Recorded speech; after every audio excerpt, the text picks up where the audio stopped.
వచ్చే ఎన్నికల్లో వైసీపీ గెలవకపోతే పథకాలు ఆగిపోవడం సహా రాష్ట్రానికి నష్టం కలుగుతుందంటూ పోసాని కృష్ణమురళి చేసిన వ్యాఖ్యలపై జనసేన అభ్యంతరం వ్యక్తం చేసింది.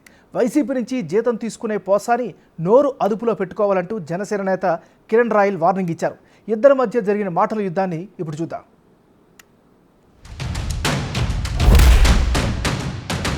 పొరపాటున ఓటేసి సీఎం అయ్యాడు అనుకో, ఇప్పుడు ఇచ్చారు, ఎప్పుడు దాకా జగన్ బాబు మీకు ఇచ్చాడే ఇళ్ళు స్థలాలు, అవన్నీ తీసుకుంటాడు వెనక్కి. మీకు డౌటే లేదు, మీ మొత్తం వెనక్కి తీసుకుంటారు. మీకు పెన్షన్ ఎలా ఎందుకు ఇవ్వాలి అని మొత్తం లాగేసుకుంటాడు. నాడు నేడు మీ పిల్లలు, మా పిల్లలతో పాటు మీ పిల్లలు కూడా ఇంగ్లీష్ చదువుతారా? నా దేవాంశ ఇంగ్లీష్ చదువుతాడు, నా మనవడు. మీ పిల్లలు ఎందుకు ఇంగ్లీష్ చదవాలి? తేడా ఉండద్దు అన్నాడు కదా.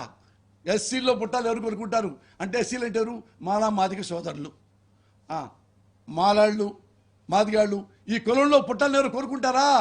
మా కమ్మ లాంటి పెద్ద కులంలో పుట్టాలని కోరుకుంటారు. కానీ అని వాగిన దుర్మార్గుడు మీకు న్యాయం చేస్తాడా? మీకు బుసెక్కిస్తాడా? ఇంకా విమానం ఎక్కి వారం వారం అమెరికా చూపిస్తారు. అందులో ఏదైనా చేస్తాడు, హైదరాబాద్ సముద్రంలాగా. ఇప్పుడు మనం రెస్పెక్ట్ ఇస్తే వాళ్ళు రెస్పెక్ట్ ఇవ్వాలి. కాబట్టి ఆయన పవన్ కళ్యాణ్ గారి కుటుంబం గురించి కొంచెం చాలా వల్గర్గా మాట్లాడాడు.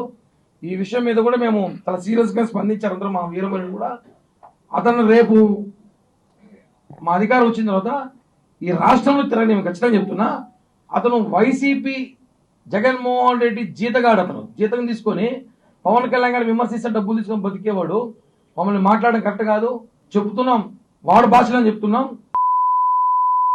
వాడు భాషలోనే త్వరలో వాడికి ఈ రాష్ట్రం నుంచి తరిమి కొట్టే రోజు చాలా దగ్గరలోనే 2-3 వారాలు ఉందని చెప్పి కూడా హెచ్చరిస్తున్నాం.